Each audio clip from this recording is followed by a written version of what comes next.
Yeah. Good morning, everyone. Today on the podcast, we have with us again Shekhar Sir. Many of you loved the last episode, even I loved it, conversing with Shekhar Sir in the previous podcast episode. Here we again have Shekhar Sir. Uh, this time we are going to discuss and deep dive into the current market scenario and what has been happening lately in the markets. Welcome again on the podcast, sir. It is always a pleasure hosting you. Thank you, Jay. I mean, it's a pleasure. Obviously, talking to you as well as following you, right? I mean, while we probably don't converse as much on Twitter, but I keep seeing your updates and some of the tech work, especially you are doing. So it always amazes me for the age that you are, some of the tech work that you are doing, because I don't even remember doing that sort of a thing when I was in my master's in computers, right? So, your generation is very advanced. So it's always a fun, interacting with you and knowing you. Yeah, it's my pleasure, sir. Uh, all the Twitter tech tweets that I'm doing is because currently uh, tech is what if you want to launch a product, it is essential for you to learn the tech parts of it, right? So we're learning that and Right. publishing that on Twitter, right? So more and more people know about it, and more and people also get inspired about it, right? Because many people have hit me in the DMs, right? We how can we get started with coding, and then they saw my tweets and then they kind of hit them, right? So yeah, it's been a nice journey. Yeah, wonderful. Look forward to seeing you grow much more into the tech journey. So yeah, it'll be I mean, let me put it this way: you are miles ahead of your generation. So keep it up. There will be a day where I'll be able to tell lots of people, I know that guy. I know him when he was in school. Thank you, sir. Moving on to the podcast topic, my first question to you is, sir, what's been up in the market lately? कैसे चल रहा है market? Right, the typical question, right? So again, just as a disclaimer, I'm not an expert by any means, right? Just some of my personal views. Yeah, and also So any stock or stock name or any mutual fund name that sir takes in the podcast is not a recommendation. Do your own due diligence, right, before taking any investment step. You can yeah, proceed, sir. absolutely. Yeah, whatever the Yeah. names we discuss, they're just for discussion purposes. Correct. So I think, in my view, quite honestly, I didn't really expect the kind of rally that the markets have taken since end of March, right? I think the last 4 to 5 weeks, it's been just a one-way show. It's only going up. So I think at some stage there has to be some sort of a consolidation. I could be wrong, but I have a view that we have at least reached some sort of a temporary peak in some ways. So maybe if not this week, maybe next week, but I think there could be some consolidation, at least for the time being. But in my opinion, if I look at the medium term picture, I think most of the bad news seems to be factored in, right? I mean, if you look at the scenarios in the last year and a half or two, there were concerns about the recession. There were concerns about obviously there were concerns about the Russia-Ukraine war and the supply chain damage that it had done on many raw materials and everything else. And naturally, there were concerns about the inflation, which is Correct. hurting everywhere, all over the world. And hence, market always found a reason why not to go up, right? That was the story for the last 2 years. But at the same time, thankful to the the domestic institutions and the more so in the retail space, I think we had enough reasons why we should not go down, right? While we didn't have enough reasons why not to go up, but we didn't never really had reason to go down either. So, and hence we were in the consolidated mode. But now, I mean, when I just look at it in the bigger point of view, I think most of the bad news is factored in. So I think the Fed's interest rate story will come out tomorrow, right? Interestingly, so by end of this week, we would know which way at least we are heading. So my sense is market is already prepared for a 25 basis points hike as one last hike, and then post that probably no more hikes. So if that's what happens, I think that's a pretty positive good news, even if there is going to be a consolidation here and there, but at least in the medium term, it's going to be a good news for us. But in case if, the Fed comes out with their fancy dialogues of, the hawkish nature, or, saying, oh, this may not be the last one, we might have one more hike, or they might say US economy still need to, slow down. then that might put some temporary volatility, right? But other than those temporary challenges, I think we are in for a good ride. And the only thing that in my mind that makes me a little cautious is that if the US economy in reality also extremely slows down, right? Like recession, what you were hinting at earlier. If that happens, yeah, then it's everybody's guess what could happen to the markets. But unless that happens, I think we are in for basically the bad time is gone. We are in for a good times. That's my view. Yeah, fantastic, sir. Uh, can you also highlight about how Fed increasing the interest rates has an impact on the world, right? Because many of the people don't know the economics behind it, right? Like how Fed increases the interest rates and then the spending power of people goes up and down. How does that happen? Can you just let our viewers know? Yeah. So, the interest rates obviously have a two-way sword, right? I mean, the challenge with the Fed's interest rate primarily is that obviously US hasn't seen this sort of inflation before. I mean, all of us know it. There's nothing new. This is happening after 3-4 decades. And Because likewise, because the earlier recession, the earlier inflation was very stable, right? It was like 1 to 2% each year. Yeah. Right. US inflation has always been around the 2%-ish almost for last 30-35 years. And in fact, that's the reason why in US, those who are working in US, for US firms, their salary hikes on an annual basis would always be 2.5%, nothing more than that, right? If someone gets 2.5% hike in US, it's a pretty good hike, right? Correct. So that's how it's been connected. So now what is happening in both US as well as in Europe also, primarily in UK, is the inflation is extremely high naturally, and hence the central banks are keep pushing the interest rates up. But then their growth of the salary or their income growth is not proportional to your inflation, right? So, for example, I have a bunch of colleagues in UK, and we chat about some of these things, and they kind of repeatedly saying, this inflation is hurting them really bad, right? So I was talking to a friend of mine from Mumbai who is into these garment exports. And he was sharing with me that, for some of the customers or the traders that he works with, they were apparently saying there are certain apps that have come out in UK, apps similar to eBay sort of apps, which basically help you sell your kids' clothing. Right, the used kids' clothing. So that I have never heard of. I have never heard of, in these developed economies where someone is willing to buy a used kids' clothing. I mean, if somebody's at the really poverty rate, obviously you see that happening in US or UK in the garage sales, and those always happen. Yeah. There is a garage sale, somebody picks it up. That's okay. I mean, that's only minuscule, right?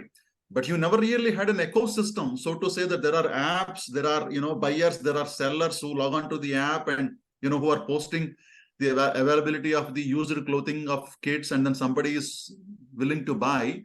That explains you there is a big gap between your income levels and the inflation that is hurting you, right? Correct. So I think that's been the concern for last few quarters. And it's been a similar story in India also. While it's not at that level, it's not that bad, because India has always been used to the 10% wala interest, 9.5% wala interest, as well as the inflation of 9-10%. I mean, it's nothing new for us, right? Just that we go through a longer cycle of it comes down, then goes up. Whereas in UK and US, it was a flat and suddenly it went up. So that's where they're feeling more heat. But in spite of we are being familiar with this interest rates and inflation in India, we are still having some of that struggle at the lower side of the pyramid, because the recovery that India had seen, at least in my opinion, and I'm not an economist, right, by any means, but the recovery that we are seeing in reality in the markets it's a K-shaped.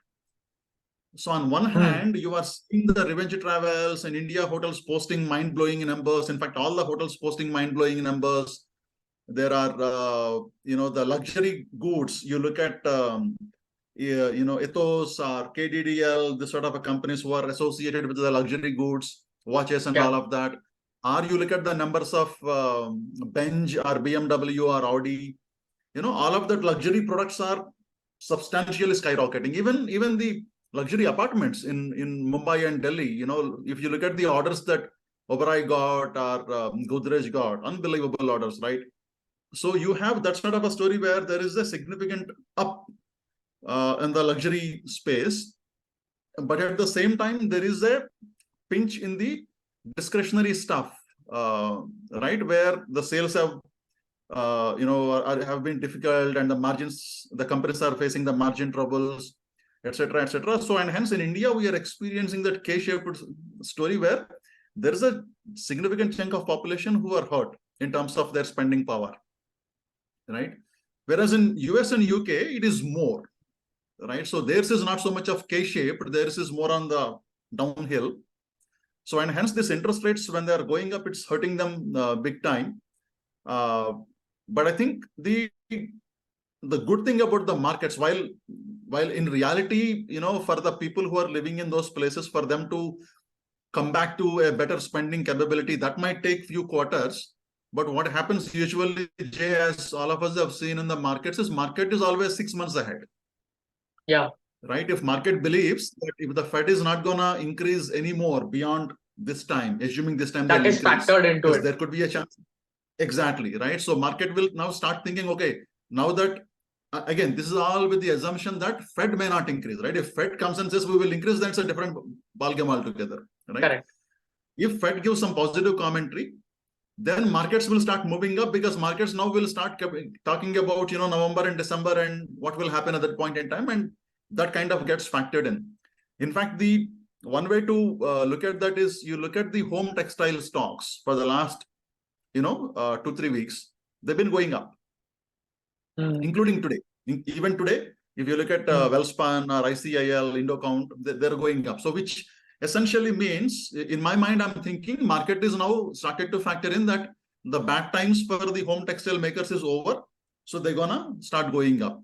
What it means, and home textiles are mostly a discretionary, right? I mean, for the last 1.5 years, no one bought those home textiles, the curtains, the beds, and all of that, right? Even for Christmas, it was not too high. So now my sense is, applying the simple logic that market's always 6 months ahead, what I'm assuming, because I've studied some of these home textile players, what I'm assuming is market is believing that this coming Christmas and Thanksgiving, the November and December, would be a good season for the home textile guys, because they haven't really sold much the last couple of years. And hence some of that is getting factored into the stock movement right now. That's my sense, right? And hence, if the interest rates, if the Fed gives any positive vibes about the interest rates being curtailed for now, then that will propel some of these companies to do really well. Yeah, because one point that you mentioned, right? The market is 6 months ahead of what's currently happening, right? So everything that people are discussing now, that's already factored into it, right? If there's a recession news coming in, that is already factored into the market movements, right? Yeah. Correct. Absolutely. So, which is why I am of the view that while there could be this temporary consolidation, which obviously always happens, but at least medium term, I'm optimistic about the market. And the only caution that I have in my mind when I look at my portfolio is, if by chance the recession ends up deep, yeah, so then markets will be hurt, obviously. But except that scenario, like you also said, market has factored in some sort of a economy slowdown and some sort of a recession, not deep recession, but high level, and hence why is I'm thinking that most of the bad news is factored in now. Now the good times might start. Good times might start, but again, at the end of the day, Jay, everything is not possible, uncertainty. So we always need to prepare for that, some sort of uncertainty. But again, it also depends on the stock specific, right? I mean, if there is a stock sitting at 60 PE, 70 PE, just because markets are recovering doesn't mean the stock will go high. I mean, there's no guarantee like that, right? But if someone is holding on to a stock below 20 PE, again, PE is not the only valuation criteria, but just as an example, it has decent visibility into the earnings, I think it's a good time to hang on to some of these companies. I personally wouldn't sell anything. Even if there is a consolidation that is going to happen over the next few weeks, I would rather look at adding than exiting. Fantastic. Just before the podcast, for the viewers, we were discussing about the potential recession that might occur in US, right? So can you just touch upon that? So like, why a recession might come, and how does that link with the current layoffs that big companies are making, right? Like GitHub currently fired much of their employees in India, right? Then much of startups are also firing their employees. Uh, how does that link with the recession, the potential recession that might come, right? Yeah. Um, I think in my opinion, based on what I have read and based on what I discuss with friends of mine, most of my college mates are settled in US. So once in a while, when we start chatting, we get to see some of the local insights, right? Yeah, My understanding and my observation from all of those conversations is one, like we discussed a little while ago, that the interest rates, not being in sync with your salary growth or income growth is hurting the correct. spending capacity, right? So, and that is hurting the small businesses a lot more, Hmm. right? And so that is one part of the story. The second part of the story that also happened during the COVID time, I mean, 2 years ago, was lots of folks, and I even know a couple of my friends who actually done this. Most of them, even though they had a home earlier, they bought one more house, Hmm. right? Hmm. Because interest That's rates were dead cheap, practically close to zero. And then there was a yeah, boom in the real estate space because everybody wanted to work from home. And then there were a lot of people back in 2020 and 2021 from, the expensive states like New York or California, some of these states, folks started moving to the non-expensive locations like Texas and some of the Middle East, Midwestern states and so on and so forth. Obviously, that resulted a big real estate boom across the board, right? Lots of houses being, purchased and all that. And then adding fuel to the fire, the hourly rates that some of these people who are working as contractors that they were getting is significantly higher than ever before. So they were started enjoying lots of, weekly paychecks or bi-weekly paychecks. So they use it all that to start buying the second house and the two expensive ones. But now what is happening for the last couple of quarters is your interest rates have skyrocketed. So which means whatever the plan that these folks had 2 years ago when they were buying the house, that the yeah, interest rates are dead cheap, so I can own the house almost for free. That's not happening anymore. So now my mortgage payments are hurting me. Right. So that is one part of the story, especially in the tech space. And then the second part of the story, as you mentioned, there are some layoffs obviously happening in the companies, right? So typically layoffs always happen in IT companies. It's always a 3 to 4 year cycle where certain percentage of people would be let go and then some fresh hiring will happen. In this case, it is a bit more, and media is capturing also a bit more because there was yeah, a lot of excessive hiring that happened during the 2021 that all of us know, right? correct. So there is a double whammy. In general, there is the 3%, 2% people who always will be sent off from any given company for the lack of performance. There is always there, Correct. right? Now to that 2 to 3%, now people are adding another 5-10%, depending on the size Hmm. of the company. So that's where we see this numbers of 7% layoffs, 10% layoffs in each of these companies. But the reality is, whenever somebody is saying there is 7% layoff, 2 to 3% would have gone by default any which way. Every year that happens. Just that Yeah, that media is doesn't the talk about it. general attrition level. Exactly. That always happens. I mean, it's based on the performance and based on a lot of other reasons. So it always happens.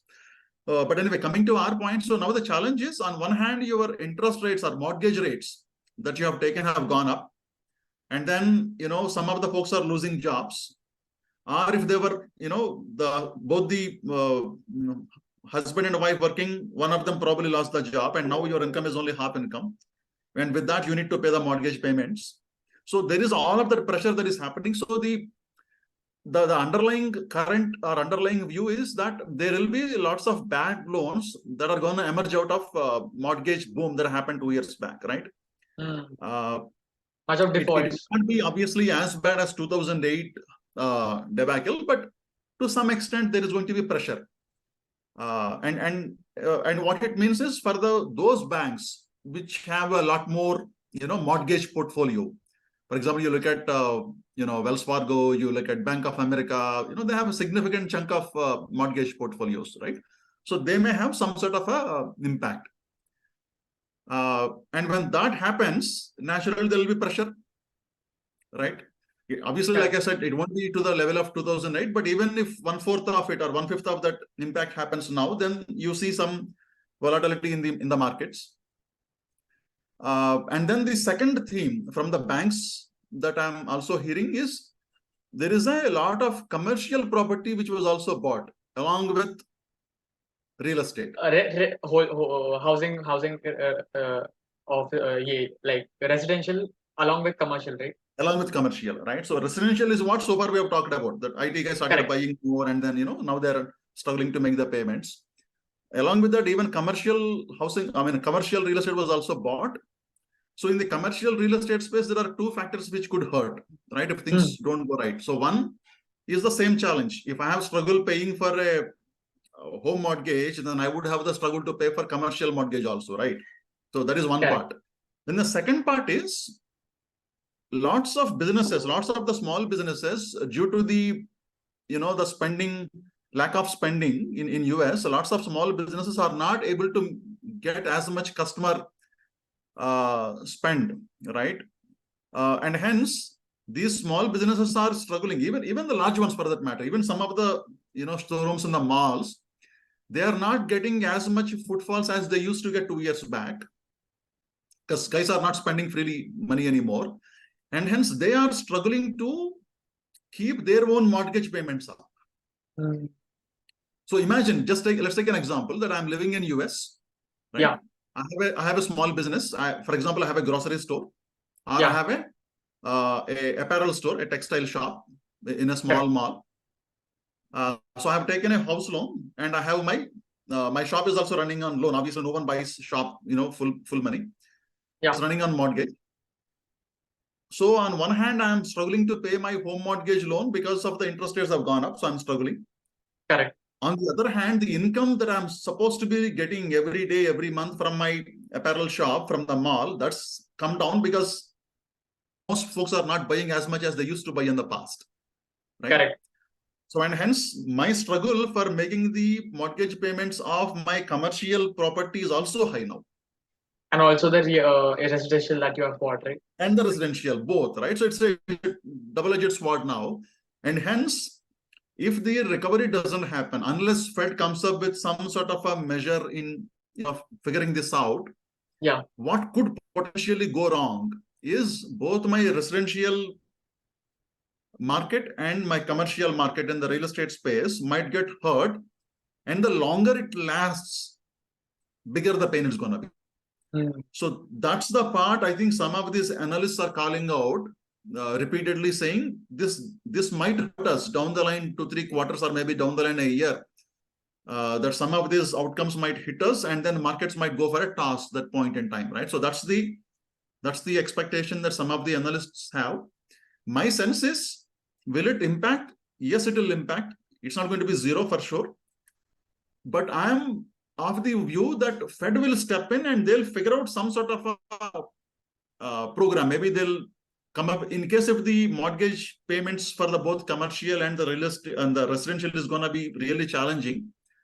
My view is they'll come out with some deferral program or some, interest rate rebate or interest rate holiday for 6 months. I'm just making up, by the way. I have no idea, but it's a common sense, right? If your country is going to go through a real estate struggle, the Fed is not going to sit there and watch the show. They'll put some programs, some relief programs, like how RBI had given, right? If you remember, in 2020, RBI had allowed the banks to, put the interest on interest waiver. For example, if you were not paying your credit card or the home loan, etc., they had given rebate in 2020 because the whole country was down and people were losing jobs, etc., and hence people were not able to make payments. So RBI stepped in and then said, "Hey, let's simplify this." So the whole banking system came together and then simplified it. Almost for 4 or 5 months, I think we didn't have to pay interest. I don't remember the whole, but I remember at least couple of EMIs that I paid for my home loan it was not including the interest component. It was only the principal component, something like that. Yeah. Benefits given, right? So my belief is something like that may happen in US if the real estate space goes for a toss. Because if the real estate goes for a toss and no one does anything about it, Jay, then recession is on. Because the entire US growth is usually measured by the housing index.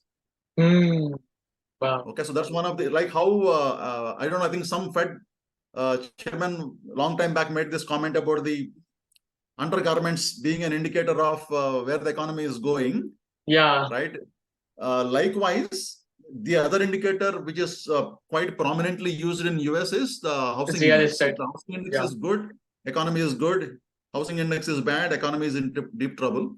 So, so there are some challenges to be expected in the next few quarters. But my sense, the reason why I'm not so worried about it right now is because I believe Fed will step in and then they'll start simplifying or giving some sort of a rebate or interest rate holiday, something like that, and hopefully bring it back. That's confidence.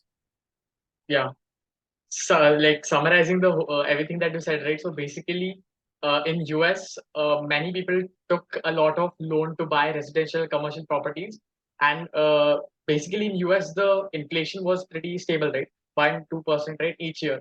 But suddenly the inflation kind of increased, and that led to people not able to kind of pay back their loans at the same rate as they used to, right? So many of people might not be able to pay their commercial as well as residential rents that they had for the property that they had bought, right? So that might lead to potential housing crisis, right?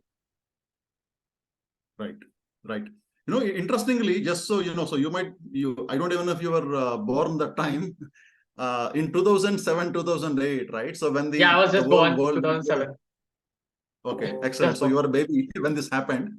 So in 2008, 2009, when the world was hit with the recession, India didn't have, because we were quite stable thanks to our governments and the RBI, right? Our exposure to the global meltdown was very, very minuscule. If I recall, I think only ICICI Bank had some 350 million, something like that, some sort of an impact, some investment that they made in UK. Other than that, most of our banks were stable, so we never really had an issue. So in spite of that, in spite of not having a recession in India in 2008, 2009, the hotels and the malls struggled. Why? Because of psychological thing, right? For example, I was working in an IT company, or rather in a tech shop that point in time, and my job didn't have any trouble. I was making decent, good money, and whole of my team was there. No one lost a job, nothing, right? But in spite of that, there is this psychological pressure on you that everything around you is cornered. It's bad, and hence you wouldn't want to spend your money on fancy things. You would want to save and only spend which is really required. So that's what happened in 2000 or 2009. Even though the IT crowd was still intact in Hyderabad. I mean, few guys have lost jobs, truth to be told, but most people still had jobs. But almost for a year, restaurants, pubs, and any expensive showrooms and malls, they struggled. They could hardly sell anything. And there was no recession in the country, by the way, in spite of that, right? So, and hence some of that is so it's not only about who is getting impacted, but also around the other people who might look at two other the guys struggling and then say, you know what, I don't want to spend, I would rather save. Correct. So we'll see. I mean, all in all, I think, my sense is we are at a better side of the story today than where we were 6 months ago when it comes to inflation or the recession fears. But again, no one can see the future anyway. Yeah, that's right. Before the podcast, we were also discussing about the textile industry, right? Would you like to touch on that, right? What's been up in the textile industry in the recent times? Yeah. So textiles industry. Okay, so before I talk about the textiles industry, I just want to share the way I look at different sectors, right? And then I'll come to the textile part. So typically, from what we see in the markets is if you have, let's say, 15 to 20 different sectors, right? I think there are a lot more, but for simplicity's sake, let's take 15 to 20 sectors. Yeah, on a broad level, broad level. At any point in time, we will find 3 or 4 sectors doing really well. For example, right now, banks are doing well, capital goods doing well, things like that. And then there are a couple of sectors which are on the downhill, right? So you look at packaging films, or you look at chemicals, or even textiles for that matter. Barring the last 3-4 weeks, textiles didn't really do anything in the last 1 year, right? So there are certain sectors which are not doing so well in the market. And then there are some sectors which are getting ready to make a move, right? And likewise, there are some sectors which are probably getting tired. Now they might start their downslope, whichever the way. So basically, if you look at those stage 1, stage 2, stage 3, stage 4, you take 15-20 different sectors. Broadly, you can put some sectors in each of those buckets. Yeah. So like basically sunrise is happening, sunset is happening. Exactly.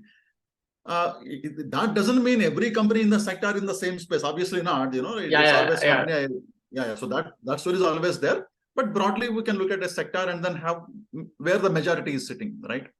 So, and hence the way typically I construct my portfolio and I tend to look at the markets is I should have certain good players which are doing well right now, which have the momentum, which is going to last for a few more quarters, because that's where you'll make money, right? Yeah.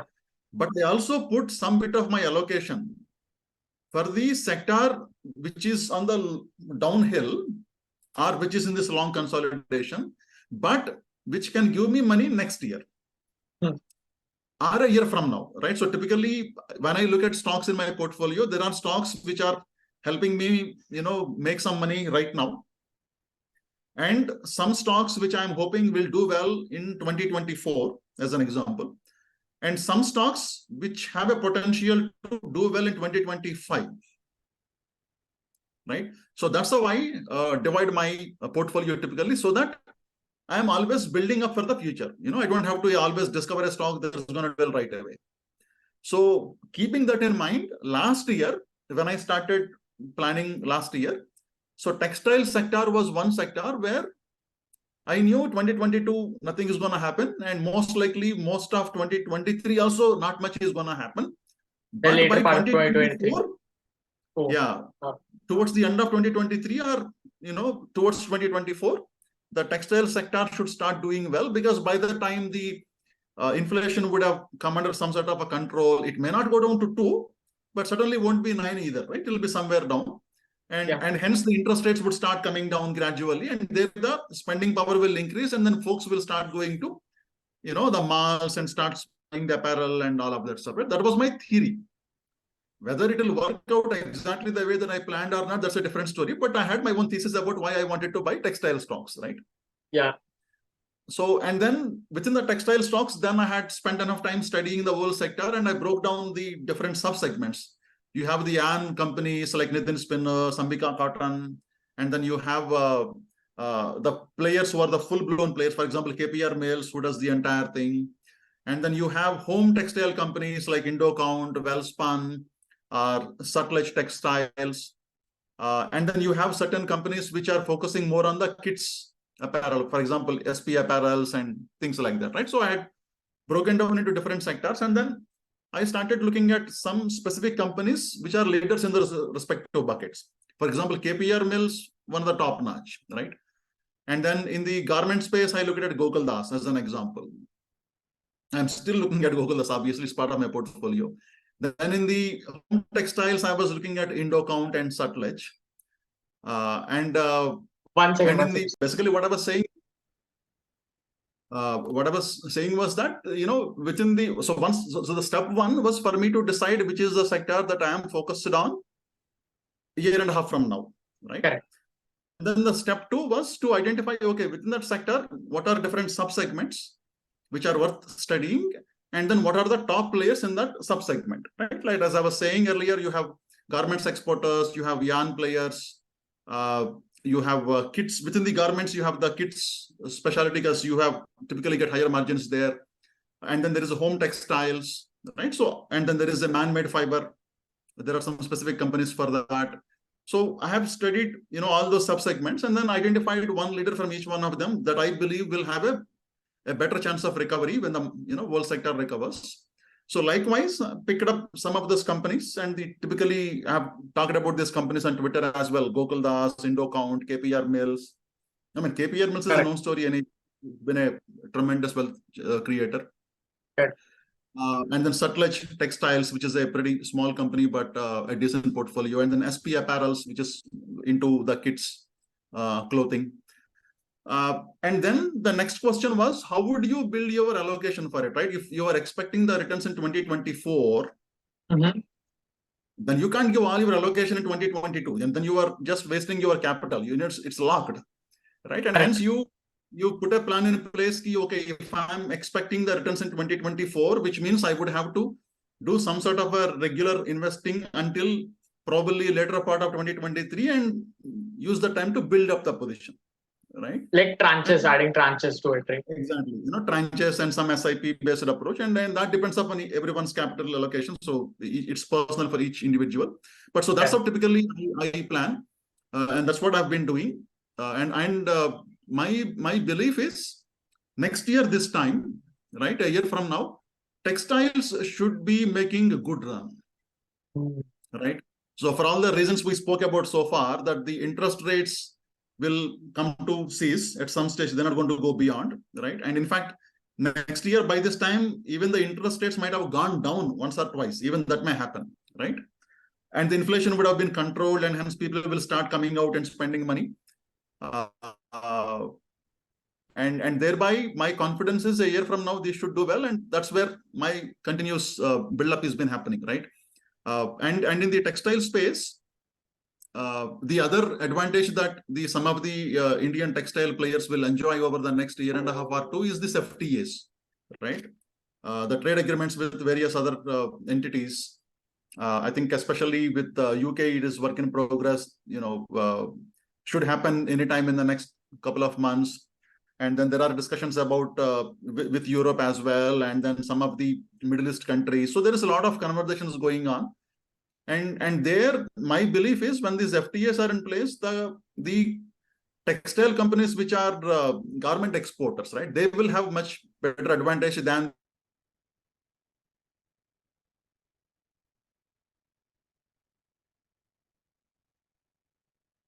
the other players. So that's a sector that I think worth studying even now. While there is a bit of run-up slightly that had happened over the last month or so, but I still see some value there, again specific to each player, right?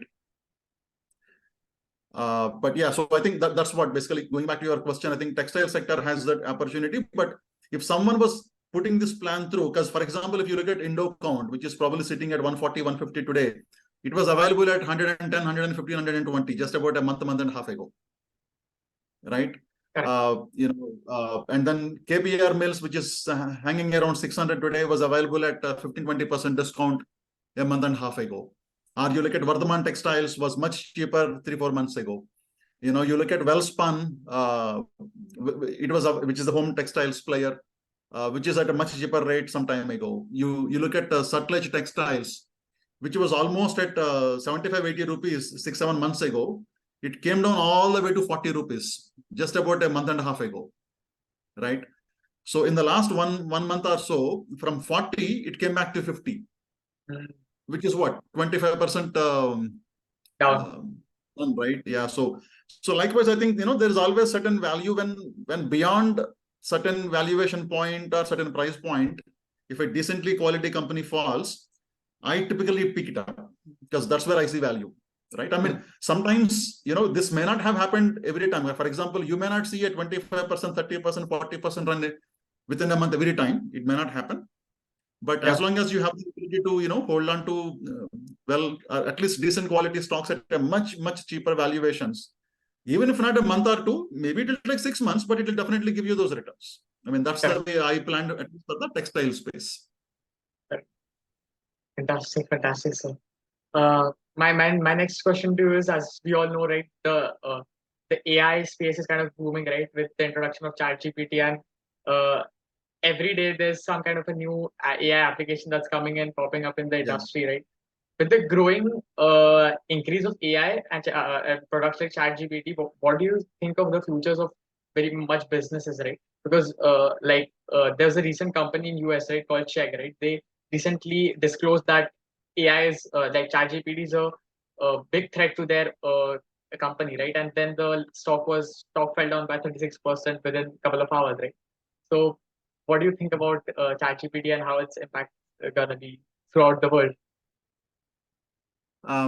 So I think the impact is going to be in both positive and negative way, right? I think the technology advancement is happening at a much faster rate than ever before, right? I mean, so when we start, at least when I started my journey in the tech space, which is close to 25 years ago, it used to take 2 to 3 years for the new technology to emerge, right? So today, if I knew a couple of languages well, then I practically have job guarantee for next 2 to 3 years minimum, right?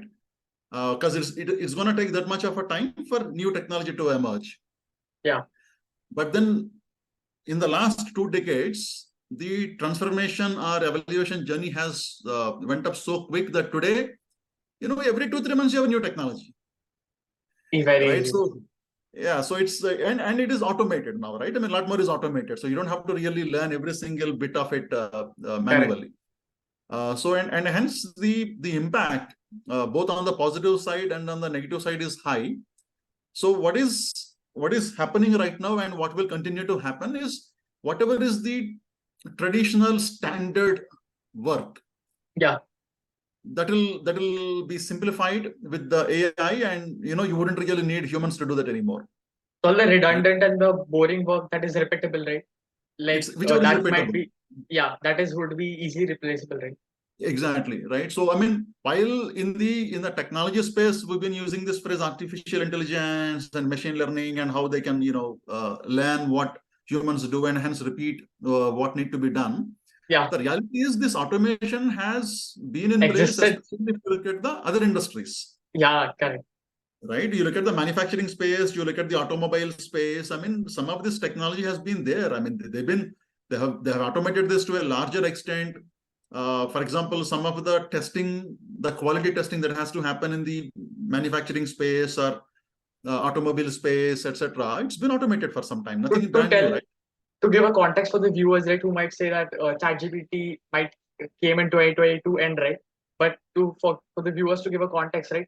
The tech behind ChatGPT, right? GPT 3.5, right? The model, the AI model that powers the ChatGPT platform is been there since like 2018, 2017, right? For example, many of people who have used my product called Shod, right? ChatGPT has been integrated in since May 2022, right?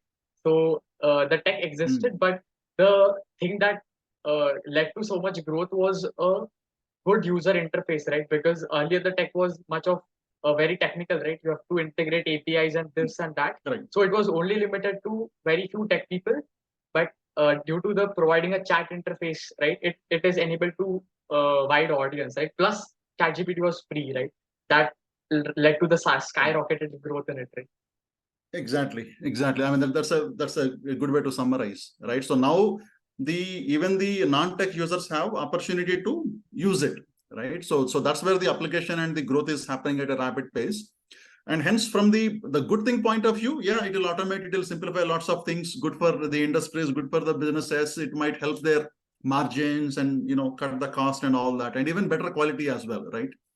On the downside, obviously, certain redundant, monotonous jobs will go away, right? Correct. So just to take an example, right? I mean, even if we just take an IT example, whenever somebody is building a system, there are 4 or 5 different key pieces in it. The first one is to understand, what is the expectations behind building the system, what are the requirements, the whole discussion with the user community and all of that, right? Correct. Some of the automation could go in there, but you can't replace it. That's impossible, right? So that you can't replace. So Jay, can you still hear me? Yeah. Okay. So some of that part will still has to be there, because that's a discovery, that's a conversation that need to happen. So it's going to be a while before any technology can take over that.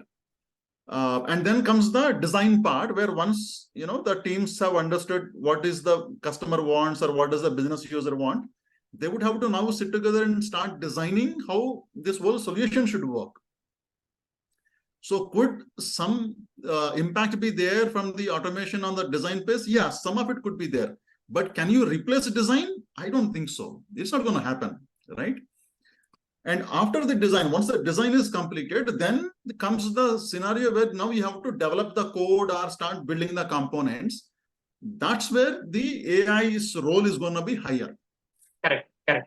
Because just to give the viewers context, right? I basically just few days ago deployed a personal website, right? About explaining about what everything about me, right? Basically a portfolio website that I developed, right? Now, I was just getting started with new language, right? HTML, CSS, and JavaScript to develop a simple website, right? This simple portfolio website. Now, if I had any doubt, I asked GPT about it, right? Like I asked very simple questions, right? I want a website, a header to be in an animation, right?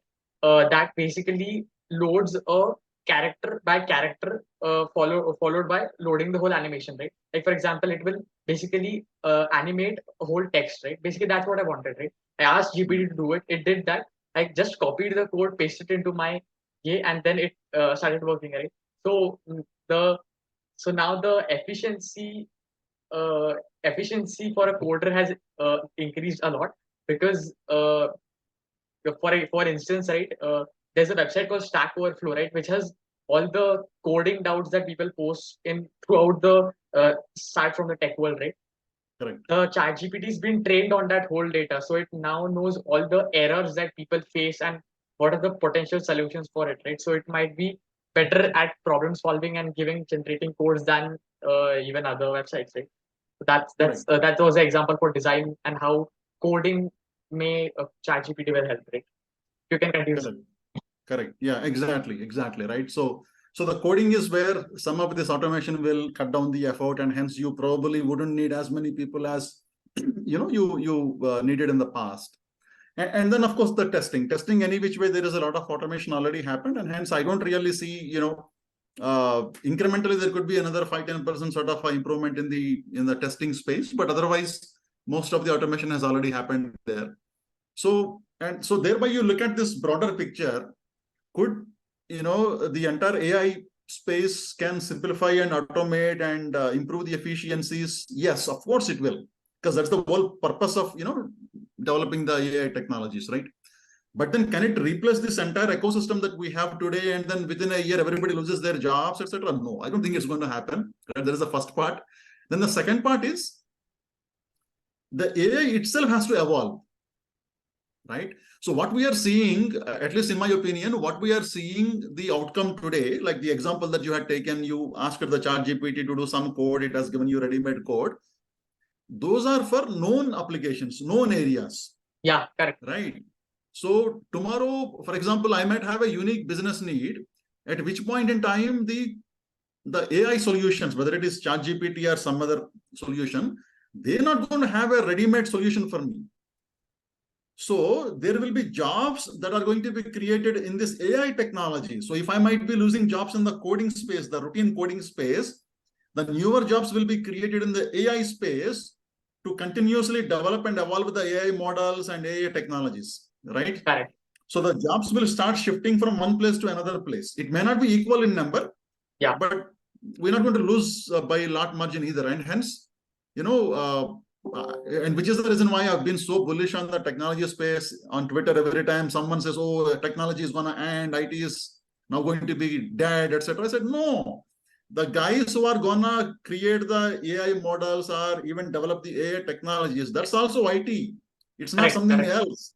Right? So if, on one hand, if the TCS or Infosys of the world, if they're going to lose certain positions because of the repeated work that AI can do, they will also get new projects and new programs to develop the AI models. Correct.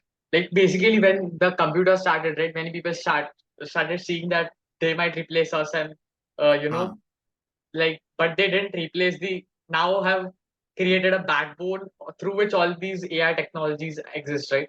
Now in the future, exactly, AI might be the backbone to create something even more bigger in tech world, right? So exactly. And then you bring in the fact that there is so much of stuff that we still do manually at our homes. I mean, I'm sure most of the people would have read about how Bill Gates' house is completely digitized and automated. Right? There's a lots of stories about it on Google. Yeah. But the reality is, you look at your house, my house, Yeah. 90% of the stuff is still done manually. Correct. Right? So even, how many refrigerators or how many ACs in most of the people's homes, they are interconnected. They are Correct. not. Right? So that this AI, as it continues to be developed, the deployment of it, the application of it will have, it has a huge runway. Correct. I mean, in my opinion, almost another 7 to 10 years sort of a runway. By the time we say, you know what, my home is digitized. Today we are not saying it. Today, the entire world is still at a place where they are trying to digitize their businesses. Banks are trying to digitize. Obviously, the banking ecosystem in India is a lot better digitized and transformed than, the banking that you see in Europe or UK or US. Correct. So which means the entire financial space still need to be digitized there. Correct. The pharma space need to be digitized.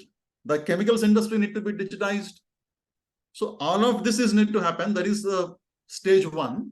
Then the stage two in parallel is, how about your day-to-day? Your houses or your vehicles, or even the communication like this. For example, the communication that we are having today on this Zoom. Yeah. Maybe 7 years down the line will be entirely different altogether. Correct. We might wear metaverse goggles and communicate together. Exactly. We might even get audience into it. There is somebody in a virtual auditorium and then straightforward conversations, right? So, and hence my confidence, Jay, is, could there be some IT or technology companies that might lose the sheen and then they'll evaporate? Yes, that's doable, right? If any company is not keeping itself up to date with the technology, they will die. Especially that has been in every industry, right? If you can't evolve, you will be replaced very easily, right? Exactly, right? Even within the technology, I mean, if there were 20 names that I have to write down in 90s, probably 50 names don't exist today. Correct. Right? Only the top ones, that like Microsoft, Google, that have survived those eras and now are thriving, right? Because the lot of competition just dies away, just they aren't able to survive, right? Those who survive then learn to how to thrive and then grow, right? Exactly. You need to continuously evolve yourself to take up that stuff. And then when you look at the IT companies, especially most of Indian IT companies, you look at TCS, you look at Infosys. I mean, when I joined TCS 25 years ago, TCS was branded as a Y2K company, a COBOL company. That's what people used to call it. Right? So people used to think, DE Shah is the place you should be. And there were another 5-6 names that don't even exist today, by the way. Those companies were treated as these are the dream companies. You should be joining that company. Right? But today, you look at down the line 20 odd years, those companies don't even survive. I mean, TCS survived. Why? Because TCS evolved itself as with the changing needs. And so is the case with Infosys or, other companies as well, right? So that is part of the DNA that Indians have in more than many senses. We have this ability to evolve and accept the change, right? So which is where I've been a constant, constantly calling out that the technology is not going to die. The tech companies are not going to die. It's a matter of which company, We're not going to say every company will thrive, but you need to choose which company you are going to bank on, and those companies will do well, right? And hence IT to me is a decadal story. You just need to know which company. For example, besides the Tata Elxsis and LTTS and KPIT and CNs of the world, there are lots of ER&D companies in the market. Some listed, some unlisted, right? But will I go bet on every one of them? No. Does ER&D has a future? Of course it has. But will I bet on every single company? I won't. I'll pick and choose which company I believe has the story, right? So likewise, the entire technology pack, that's what it is. As long as guys are betting on the right companies, there is a lot of wealth still to be created in the technology space. Correct. And you also mentioned, right, about majority of the housework not being automated, right, and not digitized, right? Another reason behind that might be because basically, if you look at the AI data that is being trained on, right, the data that AI is being trained on, right, it's majority by the content on internet, right? All the internet, right? And humans as a species have got the ability to evolve the thinking process not so long, right? Like it was very very brief time in past where we got the ability to think, right? But the ability to walk and Correct. move our hands has been evolved since when we were the species of apes, right? So that is very hard to replicate in AI, right? So Yes. the initial assumption about AI was that it might replace laborers and home workers, but that's completely turned around. It has replaced the much more evolved jobs, like for example, data writing, content writing, code, which involve thinking rather than the manual mechanical work, right? Which is pretty interesting. Yeah, exactly right. I mean, who would have thought? So, I mean, one simple the thing that comes to my mind. There is a picture of it. It must be on Twitter as well or Google. Yeah. There is a picture of it about her, many decades ago, where when the calculators were being introduced into the banks in US, Yeah. there was a protest. So there were a lot of bankers who came on the road. They had this banner that said, ban the calculator. It should be done manually by the accountants in the bank. Yeah. And the reason why they were saying all of that probably is they were afraid of losing their jobs, right? If the calculator comes, they lose their job. Correct. Did it happen? It didn't happen. No. Forget about calculators. After the computers came, technologies improved, softwares came. Excel Still came. the banks are there, still the jobs are there. Correct. Right. So I think sometimes, whether the real industry it will happen or not, but there are a lot of narratives that go on in the social media thinking that will happen, this will happen. I think we need to filter that noise, focus on what you think is the area that you need to really, focus on, not everything else. Fantastic, sir. I learned a lot from this podcast because we discussed a lot of tangents, right? Recession, textile space, AI domain, and a lot of bunch of more. Right? Thanks again for coming on the podcast. Do you have any ending notes for the viewers? No, it's been a pleasure, Jay. I think it's always nice catching up with you. So I think, I don't really have any ending comment, but I would just say, if folks are focused on the equity markets, good time to continue, right? Not the time to exit. It is time to build. There will be consolidation, of course, but good time to build. So I'm more confident about markets doing well over the next 1.5 years than whatever the pain that we had seen the previous 1.5 years. Right. So hopefully, you, me, and all the folks who are watching this will make and create good health, and wish all the best to everyone. Fantastic.